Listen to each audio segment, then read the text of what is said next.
Hong Kong holds local election. Beijing is shocked and humiliated by the results.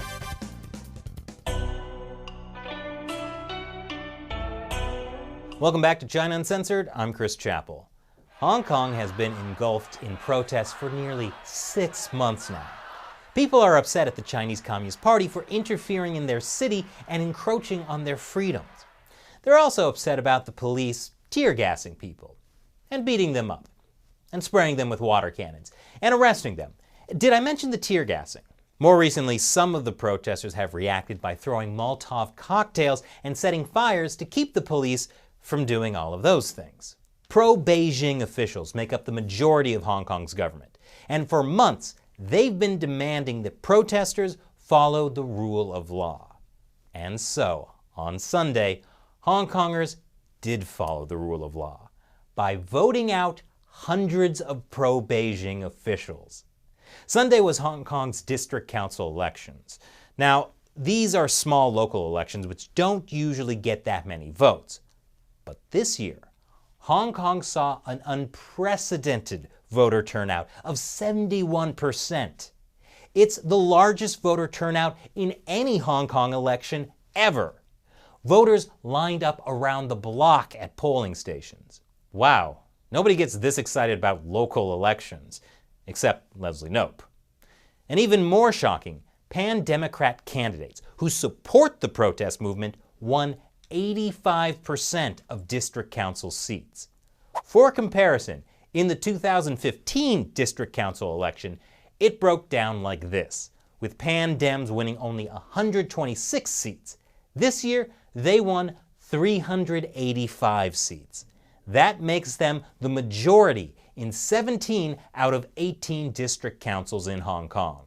For months, pro-Beijing newspapers in Hong Kong and China had claimed that most Hong Kongers supported the police cracking down on protesters, and that those people are representing the silent majority.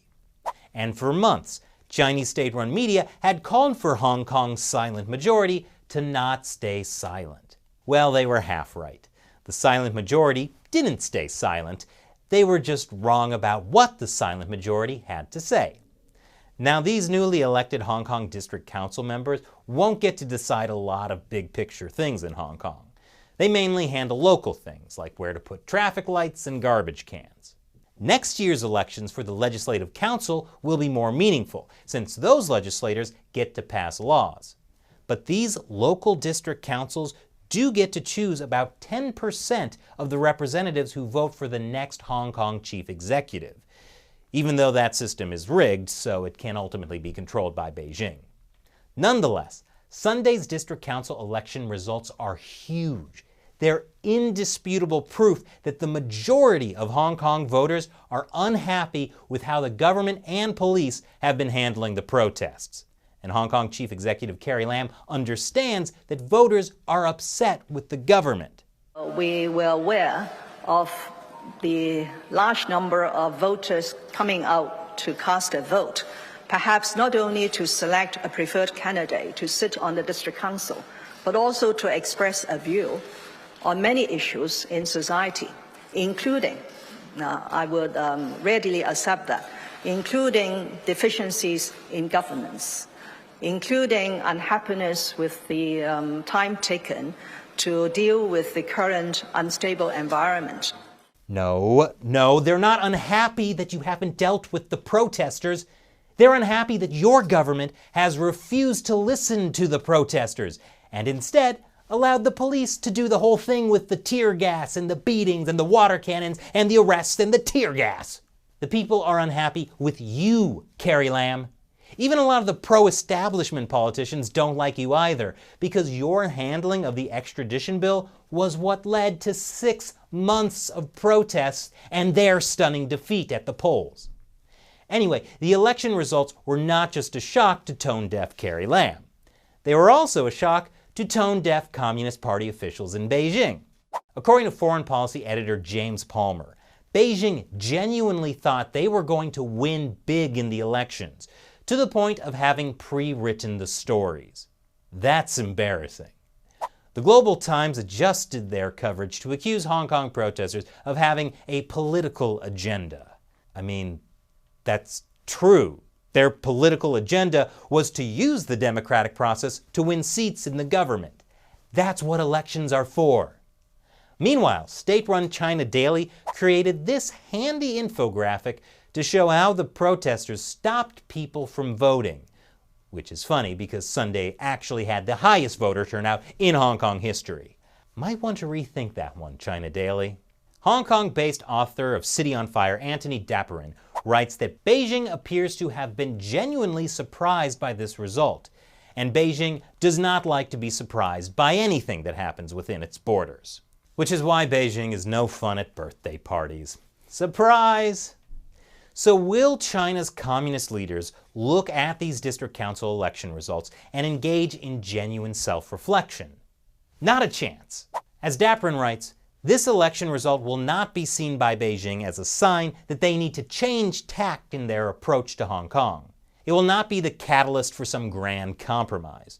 It will be seen as a sign that the Hong Kong people are making the wrong choice and action needs to be taken to correct them. Fortunately, Beijing has ways to help correct people's wrong thinking. They want to introduce patriotic education in Hong Kong schools and a national security law to further restrict Hong Kongers' freedom. And if those don't work, there's always simply telling the police to crack down harder.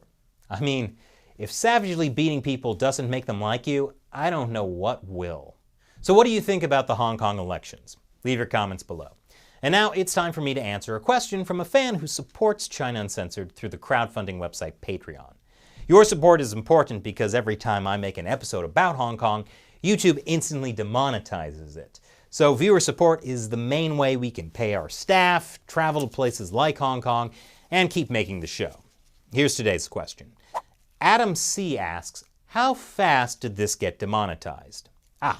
You're talking about my video from 2 days ago, where I started out talking about pandas, hoping the video wouldn't get demonetized. Well, it was instantly demonetized. That was a decision made by YouTube's artificial intelligence bots. Then I appealed that decision. That was on Friday afternoon.